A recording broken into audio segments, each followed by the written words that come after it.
From Texas. Congressman, your response to the appointment of Ron Klain as the Ebola czar.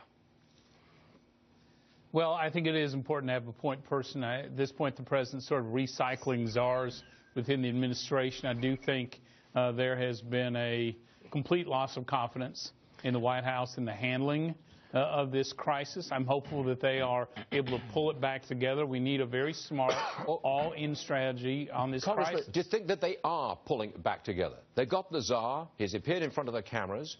They've got people out in front of the cameras in various locations today. Do you think they've got their arms around this thing yet? I don't think so. I hope so.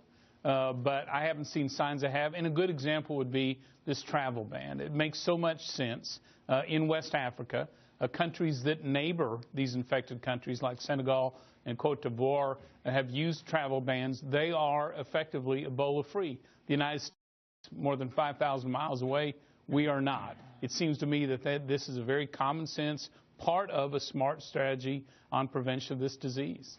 What about what some are calling the irrational fear of Ebola?